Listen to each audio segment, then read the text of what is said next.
Hello everyone, this is Flammy and welcome to my brand new Wallbreaker Tactics and AI video. So Tactics and AI, what is that?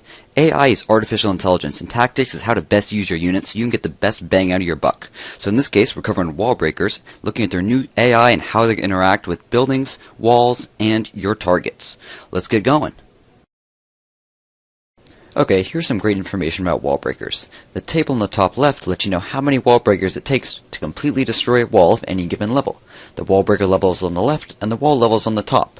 So if I have level 5 wall breakers and I'm attacking level 10 walls, the bottom right number, you can see that it takes 3 wall breakers to completely destroy a level 10 wall. The table on the bottom shows all the useful information that you need to know about wall breakers of every single level, so you know how much damage it does, how long it takes to research it, how much it costs to research it, and how much it takes to train. Training time, training space all remain the same at 2 supply and 2 minutes to train. Now, the first thing you need to know about wall breakers is they're pretty low health.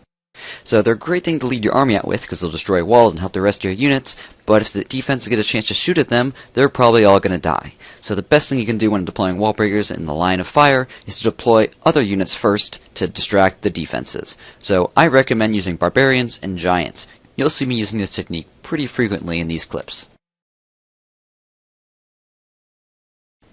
Alright, first of all, here's how the units will work. First, when a wall breaker is placed, it will look for the nearest building that is trapped, fully or partially, by walls.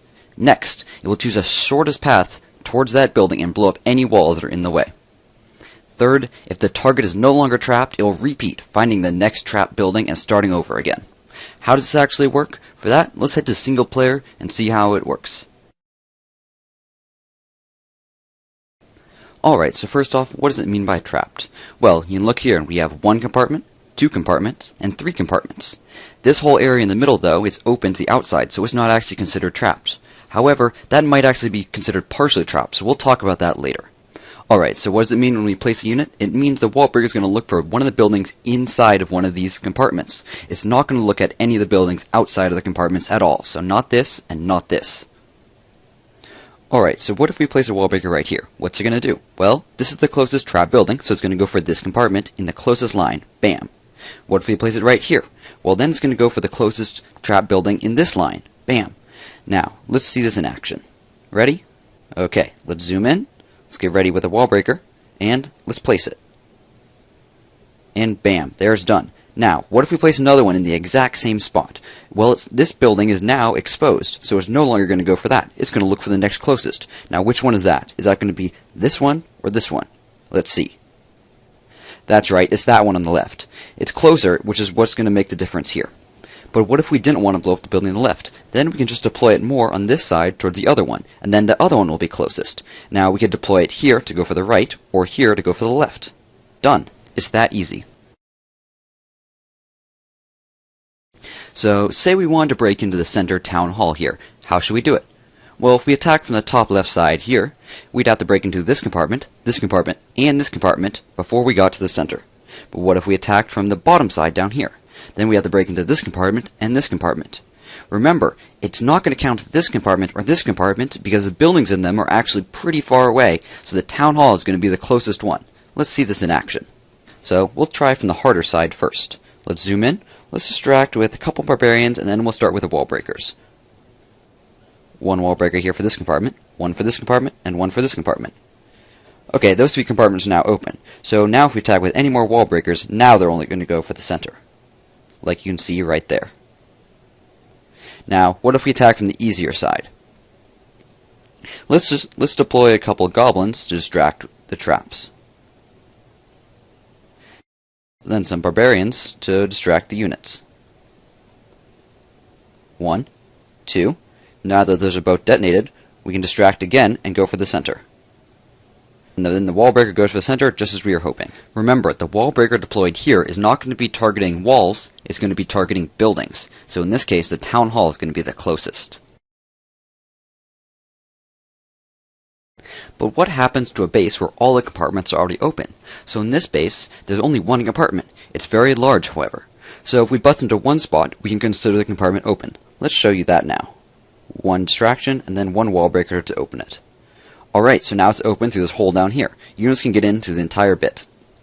But what if we want to attack this other side? Will a wall breaker still attack that wall? Yes, because this cannon up here is still considered partially protected. I'll show you that. Now it's open on two sides. What if we wanted the wall breakers to bust into the town hall in the center area? Is it faster to walk around this side or this side to get to the center? Well, it might still be considered partially protected, but is sort of getting on the edge. There's enough ways in that it might be shorter to walk around, therefore causing the wall breaker to look for a farther away target that's still partially protected. Let's try it out now and see if it's going to walk around or go through.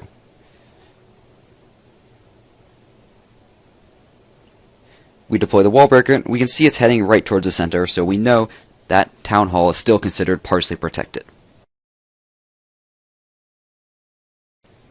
But how far is that distance before it switches over between protected and not protected?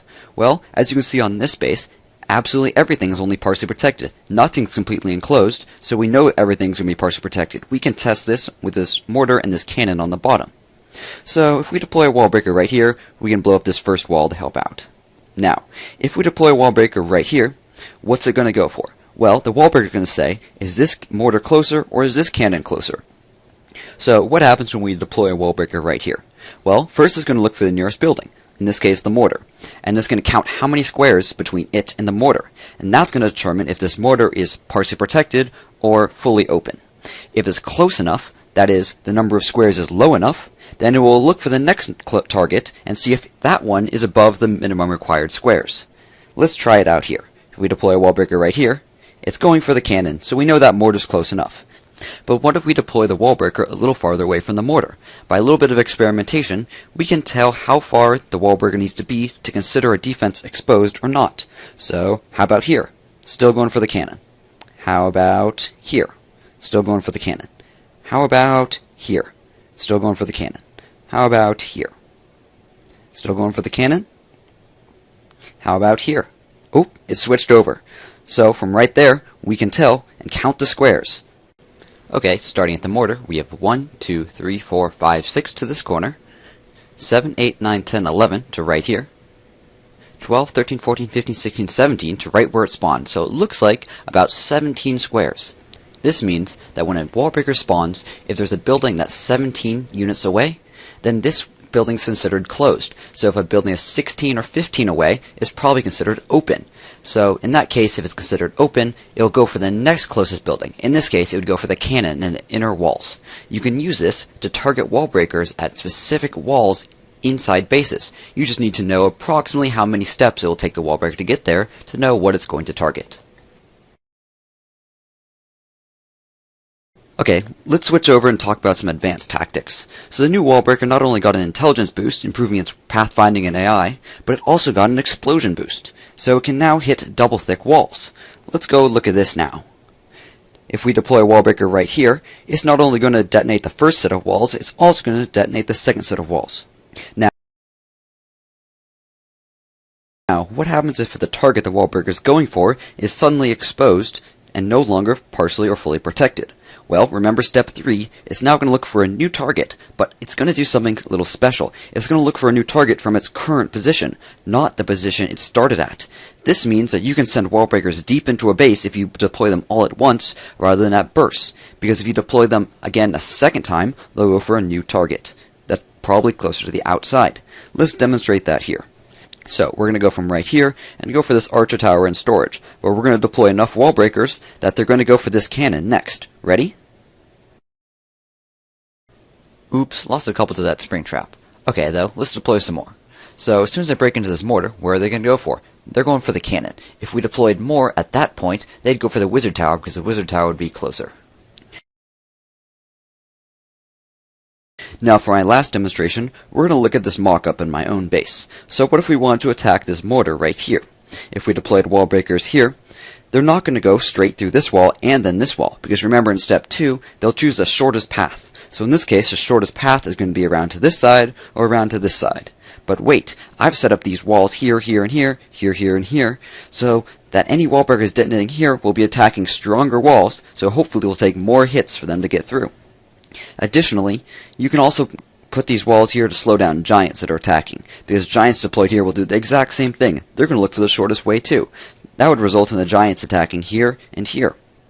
Now, this is a good defensive tip, but it's also good to know on offense, because you need to know that it's going to take more wall breakers to get into this. However, if someone on defense is a particularly clever person, they could do something like this. Put a spring trap here, take another spring trap, and put a spring trap here. Now, any wall breakers deployed here are going to probably hit one of these spring traps, and you're going to lose a lot more than you were probably expecting. So be careful. Alright guys, that's going to wrap up my wall breaker tactics.